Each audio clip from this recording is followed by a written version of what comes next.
Welcome to the Seller Roundtable e-commerce coaching and business strategies with Andy Arnott and Amy Wees. Hey, what's up, everybody? This is Andy Arnott with Amy Wees. And this is Seller Roundtable number 51. I'm sorry, 59. I wasn't looking at my sheet. Man, that sucks. It goes by fast. We are super, super excited to have Anthony Leon. Anthony, I can't believe it's taken this long. I've actually you're always top of mind, but then for some reason I think not being on Facebook is also been detrimental to keeping up with everybody. Now I've got my little phantom profile, which, hopefully Facebook doesn't catch on to, but we'll see how long it lasts. But yeah, welcome. Thanks so much for being on and in such short notice. I appreciate the invite. No problem making time for you. Sorry it took so long for us to connect. Yeah, no, I'm just happy it's happening. So, if people don't know you yet, tell us a little bit about yourself. Maybe where you're born, where you live now, some of the things you did in the past, college, school, kind of anything you want to share, anything you don't want to share. Of course, you can keep to yourself and tell me, hell no. Sure. All right. Well, I was born in Orlando, Florida, grew up in Alabama. Recently moved back to the States from Taiwan, which was amazing. The greatest experience I think ever, and I really miss it.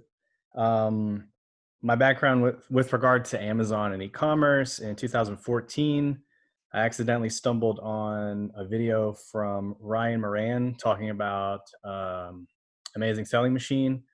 I got started there, did pretty well, pretty fast, like probably my first, not even a full year in 2004, calendar year 2014. I hit almost $500,000 in sales, not having a clue what I was doing. And then because of that, Ryan was like, hey, I have friends who really could use a consultant. And then next thing you knew, I had like 5 consulting clients overnight. And then I got hired on to Zonblast. So I quit my day job within like 3 months. It was like, I can't do all of this at the same time. And anyway, ended up with, about a dozen clients, worked my way up through all the way to president of what was formerly Zonblast, now Six Leaf. Worked with Helium 10 and now CEO of Signalytics. So I have strong background in software in this space. I have strong background in consulting in this space. And of course, I've been a seller myself this whole time.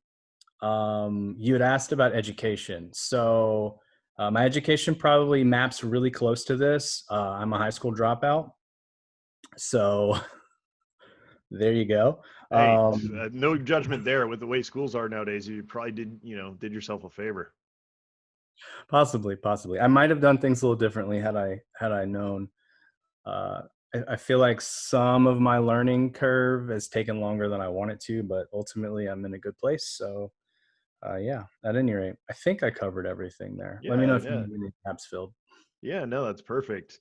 And I think you already kind of answered what I was going to ask you next was, you said 2014 was kind of when you first started dipping your toes in Amazon. And did you take ASM, or did you just see a few videos by them and like start learning on your own?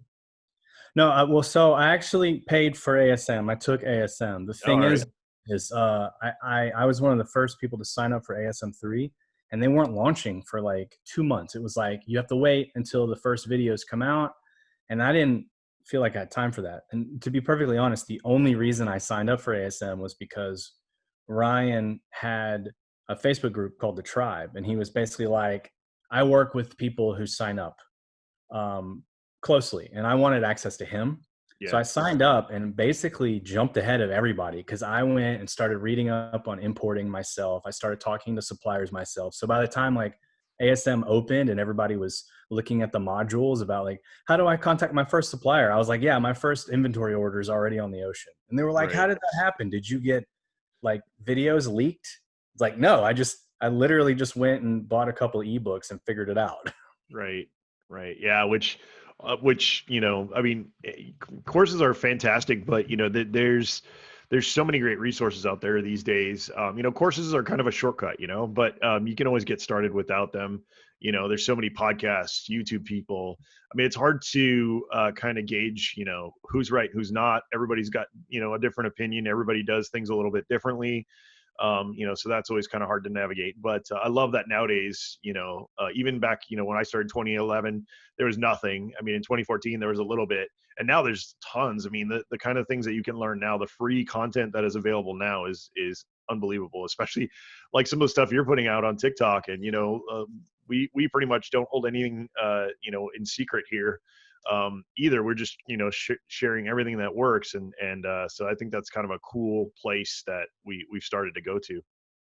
Yeah, no, I agree. And actually, to touch on that, I firmly believe that content and courses are awesome for course correction, but none of that stuff's going to actually start the plane. So there's no reason for you to wait. Just start the plane, and then you can consume all the content to figure out whether or not you're on the right path or whether or not you need to steer. So that's the reason why I jumped on it, because it was like, look, if I screw up, I'll figure out what I did wrong and I'll fix it. But, if I don't start this now, it was my first business endeavor ever. So it was like, if I don't start this now, I might lose my nerve, and then I'll end up, one of those people just talking about how one day I'm going to do it. Yeah, no, that's that. Yeah, that's an epic point, and I think that so many people get stuck there. They talk themselves out of getting started, because of one reason or another. And it's the people who are just like, you know what, I'm gonna start doing this, and if it fails, then it fails, and I just learn from it and move on. Those are the people that are going to actually make some forward progress. You can take 1,000 courses, but if you never take action on them, they won't do you any good, right? I agree. Yeah, absolutely. So, Anthony, you're kind of like an advanced guy, which I like. So like today, like right now, what do you think is the most, not necessarily, doesn't have to be super advanced, but what do you think is an advanced tactic that successful sellers are using today that a lot of sellers aren't utilizing? So, I mean, there's so many different tactics, and I'm not really sure like who's using them and who's not, and their effectiveness is always, works great for some, not so much for others. I think probably one of the most recent tactics that I shared, I definitely didn't invent it though, was for people who are doing any kind of promotions, switching up the URLs. Um, and honestly, everybody gets stuck on the mechanics there. Like, what URL should you use? It doesn't matter. Just switch them.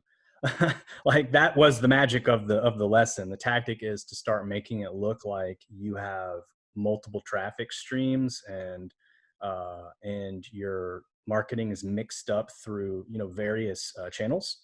Yeah. But diving deeper in, what we were doing was masking the URLs with a URL shortener, and then adding the social share tags. So that's something that a lot of where I learned it from were advanced sellers.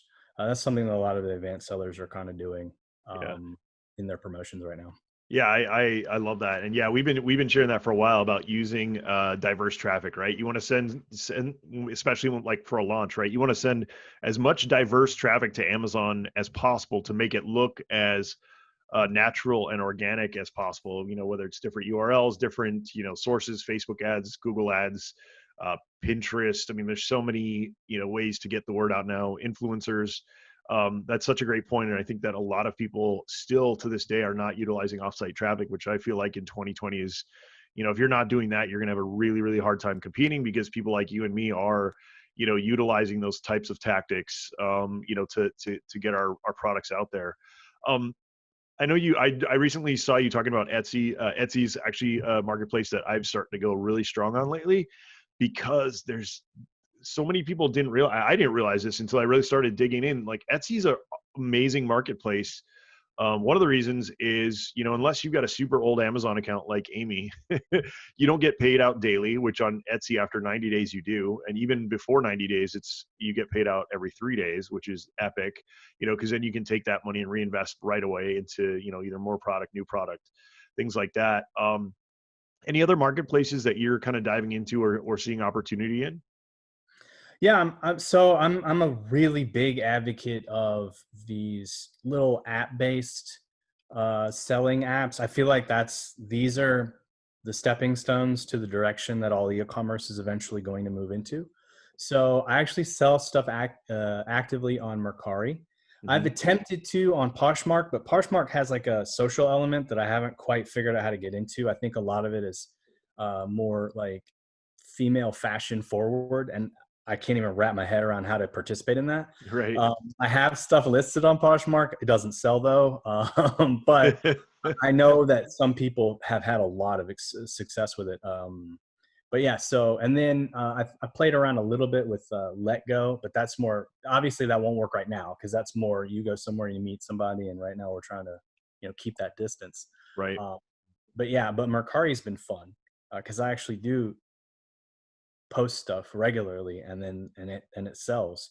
Yeah. um, and it's cool because the app itself, so one of the limitations is that you can only put one listing at a time, Hmm. but one of the cool things about it is you get to see right there what sold in the last 10 minutes, last hour. So you actually all the time get to see like what kind of things people are buying, Right. and that those are absurdly valuable insights that on any other platform you typically have to pay for, or at very least have to be advanced enough to know like how to find and aggregate. So Right. that's really fun. But yeah, Yeah. those are the Yeah, platforms. yeah. We've been doing that too. Actually, what we use it a lot for is to just get rid of like inventory that's been sitting, right? And the other cool thing is, no fees. It's usually a cash transaction. All those things are definite positives.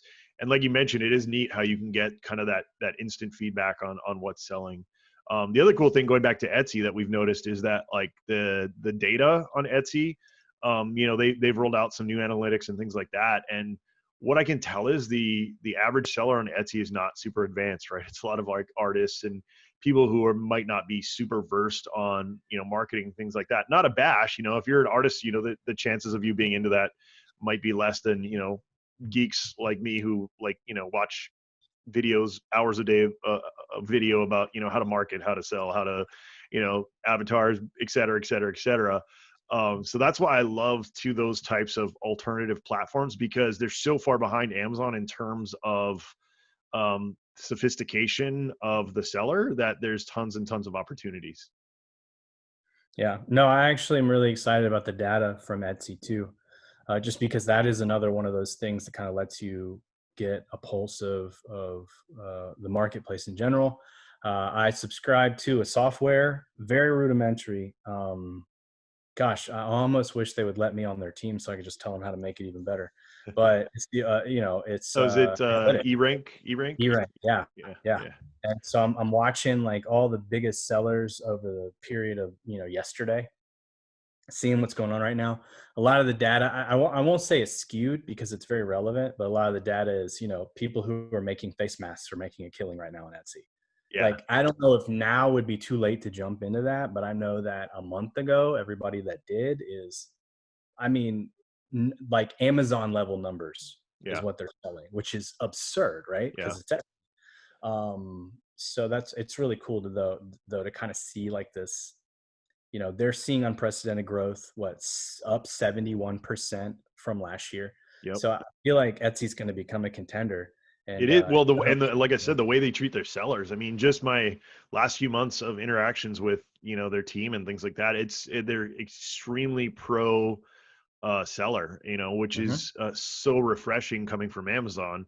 And they also have a lot of people don't realize this. They have an ad platform, and it's like Amazon's ad platform in the early days. It's rudimentary, and you can't do a whole lot. Like you can only set a budget. You can't set bids. You can't like. There's Yep. nothing you can do there, but it's so underutilized right now. Like if you go into Etsy with a smart product and a good plan, you can just dominate. Yep. It's unbelievable. Absolutely. I'm just bringing on a bunch of new competitors for myself on Etsy, right? But that's what we do here. Yep. So right now, like today, if you were just getting started, I mean, would you still put Amazon at the, as your first choice of getting your product on?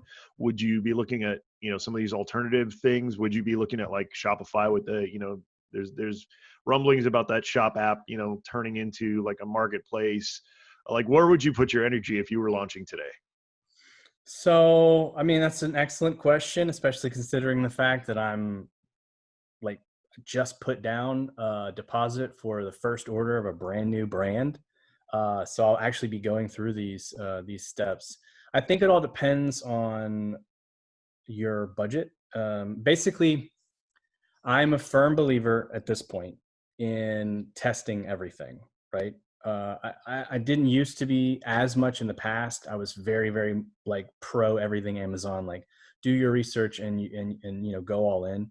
Now I'm like, wow, I can't even. At one point, I think that might have been good advice. Now I think that's the worst advice ever. Like you should test everything. So it really depends on where your budget's at. If you can afford to start the test on Amazon, I think it's good to go there because the opportunity for recouping your expenses quickly is better there.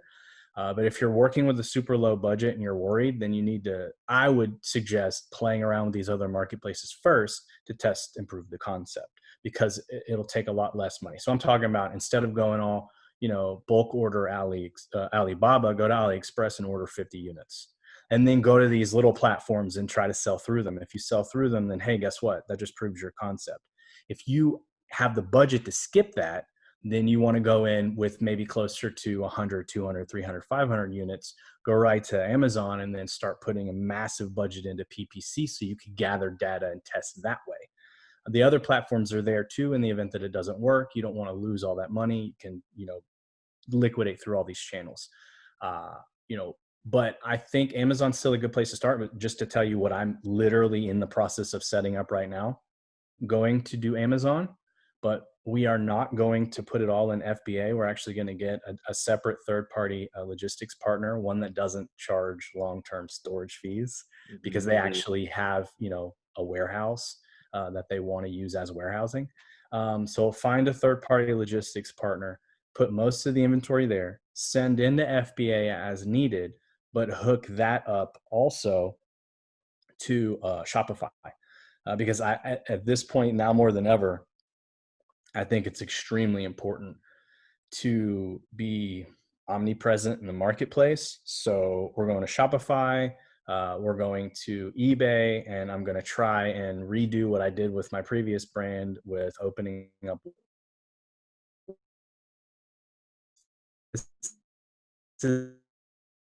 very Etsy environment type of product. Otherwise, I would definitely want to go there too. And I might see how that might work, but I'm not sure that it would. But at very least, those three, I think, are the most important. And I want to, while a lot of the launch stuff will happen on Amazon, immediately I want to start running ads and ranking on eBay and Walmart, because I know how to do that. And then I want to start pushing some level of traffic to Shopify so I can at very least season that pixel so we can go harder in the future. So yeah, and because I have the budget to do that now, I can do that. And that's absolutely where I plan to go. So if that answers the question, what I think other people should do. Yeah, no, that's fantastic. And I agree. And that's why I love all these alternative marketplaces, right? Because they haven't, they're not like Amazon now that has figured out, like, all the ways to, I don't want to say game the system, but there's always going to be advantages for people who turn dials, right? That's just inevitable. And, a lot of people are like, oh, they're cheating or, whatever. And if they're doing black hat stuff, I agree, that's shady. But if they're, doing two-step URLs and sending traffic from off of Amazon to rank or off of Walmart or, any of these other places, like, that what translated, once again, it's like what worked on, Amazon 5 years ago to rank is now what's working on all these alternative marketplaces. And they're really, it's kind of fun because, those are the places that if you go now and you kind of know what you're doing, there's big opportunity. If you're just starting out, it may not be the way to go.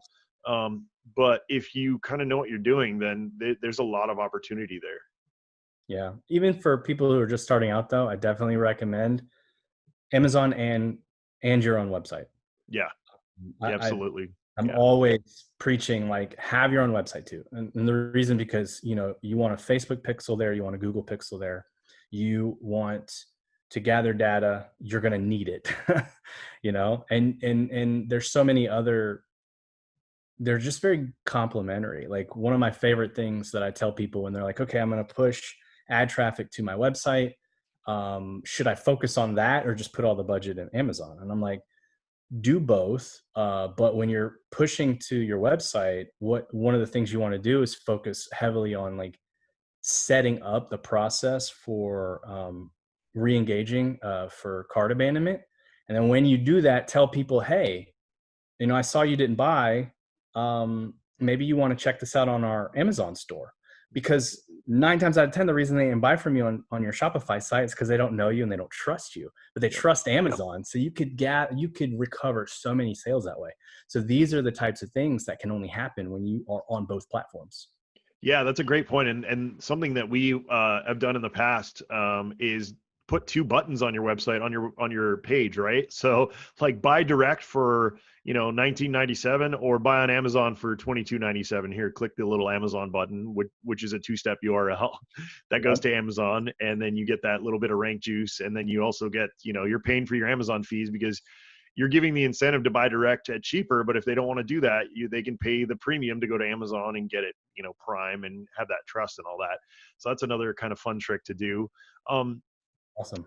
Yeah. So what are you, in terms of like, this is always a fun question. Like, you know, I know that for me, like at night, like when I go to sleep these days, my mind's, you know, I always have a busy mind, which I think a lot of people in our, you know, entrepreneurs in general probably have busy minds because there's so many things to do in a day. You know, I've been really kind of just like, you know, thinking really hard on like, you know, what can I do right now to set myself up for success in terms of, you know, the economy taking a huge hit. Anything that you're personally doing like in your personal life to prep for that, and then also in your business life? Like, are you like a prepper kind of person? Like, in other words, like personally, what are you doing for that? And then for your business, what are you doing for that? Well, as far as, you know, preparing for the economy to take a big hit, I think the actions I was taking personally and in my business are kind of the same. It was going to be what I'm doing either way, which is I'm working a lot more on personal branding now. Um, and then business wise, I still feel strongly about the product niche that we've chosen to go into with the new brand, regardless of what's happening in the economy in the world right now. I feel like the message still resonates. But otherwise, in my personal life, we are trying to buy a house. Uh,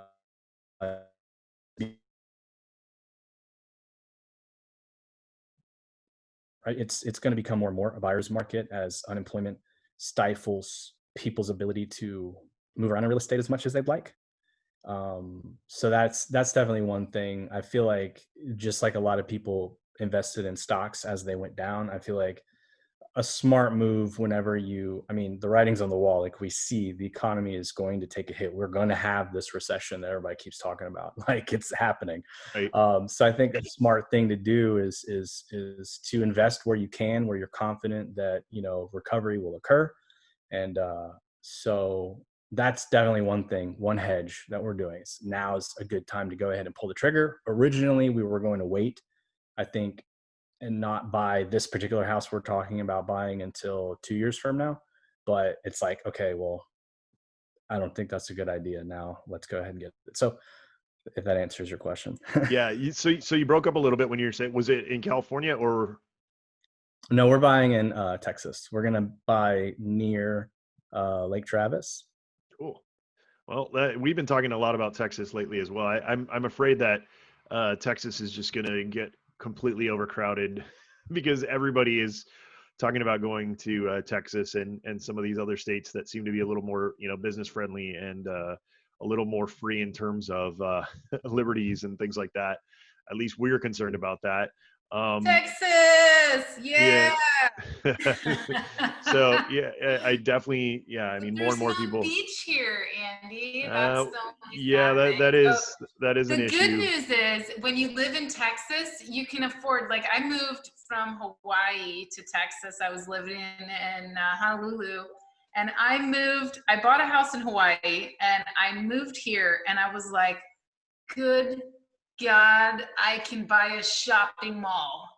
Like with the amount of money that I spent in Hawaii on a house, I was like, I can buy a shopping mall here. So I have me a nice little Texas mansion, and I got plenty of space to have multiple businesses in this place. But the cool thing about it is that you can literally still afford a beach house on the side because your cost of living is so low here, so we're able to travel a lot and all that. Yeah, so come on, you guys, come on to Texas. We'll take you. In fact, we're supposed to be we're like the fastest growing state right now of any of the states. It's insane. Yeah, that's what I'm afraid of. And yeah, because I like my country, right? I'll have to find a nice little suburb. Real estate is getting very expensive here too, because like my house alone, just in the last 6 years that I've lived here, just the tax appraised value has gone up over $100,000. Yeah, that's crazy. Wow. Mm-hmm. Yeah, and it's like because Microsoft is coming in here, Google's coming in here. It's just Tesla might be making the trip here if they don't get treated a little more fairly in California. So yeah, it's interesting. It's extremely interesting. Thanks for tuning in to part 1 of this episode. Join us every Tuesday at 1 p.m. Pacific Standard Time for live Q&A and bonus content after the recording at sellerroundtable.com. Sponsored by the ultimate software tool for Amazon sales and growth, sellerseo.com and amazingathome.com.